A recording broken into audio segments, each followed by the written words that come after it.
በጣም ጠቅሞኛል። ዛሬም ነገር የምናገረው ነገር ነው ማለት ነው። ስሜ ሂሩት ሙለታ ይባላል። ያው የድሬዳዋ ከተማ ነዋሪ ነኝ። እንደ ነዋሪነቴ ደግሞ ለህብረተሰቡም ሆነ ለራሴ የሚጠቅመው ነገር የጥራጥሬ የእህል ችርቻሮ ስራ እየሰራው ነው የምገኘው። ምቹ አካውንት ሊያስከፍቱን ይዞሩ ነበረ የባንኮቹ ባለስልጣኖች ማለት ነው። እነሱ ምቹ አጋጣሚ ሲዞሩ አካውንት እንከፍት አደረጉ። በመጀመሪያ አካውንት ከፈትን።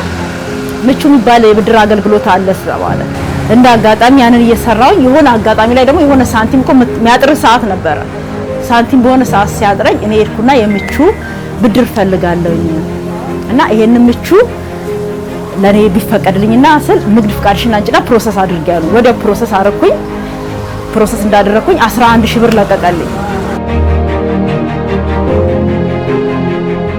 እውነትም 11000 ብር ሲለቀልኝ እኔ እውነት አልመሰለንም። በወቅቱ በዛ 11000 ብር የዛሬ 3 አመት ብዙ ነገር ይገዛ ነበር። ወዲያው በገንዘቡን አወጣውና እኔ ሩዝ ገዝቼበት ወደዚህ መጣሁ።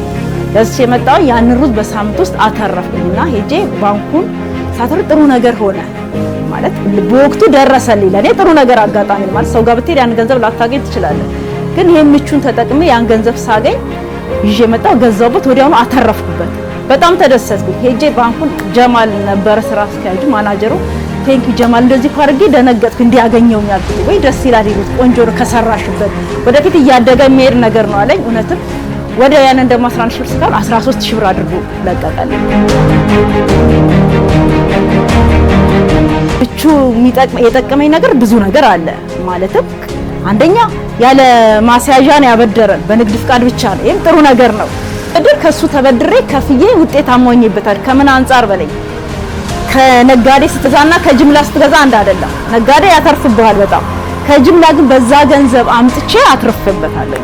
በጣም ጠቅሞኛል። ዛሬም ነገር የምናገረው ነገር ነው ማለት ነው። እኔ አሁን እስካሁን ድረስ ምቹ ከጀመርኩ ወዲህ ወደ 32 ዙር ብድር ወስጃለሁ።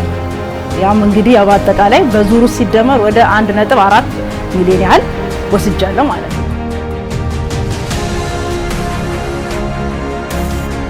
እና ምቹ ምንድነው አማራጩ? በንግድ ፍቃድ ማበደሩ በጣም ጥሩ ነው ከሌላው አንፃር።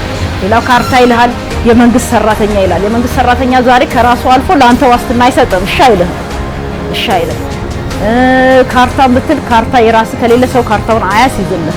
ይሄ ግን በንግድ ፍቃድ መሆኑ ጥሩ አማራጭ ለህዝቡ አይቷል ማለት ይችላል። የህብረተሰቡ ችግር አይቶ ይሄ ብድር ወደዚህ መጥቷል እላለሁ።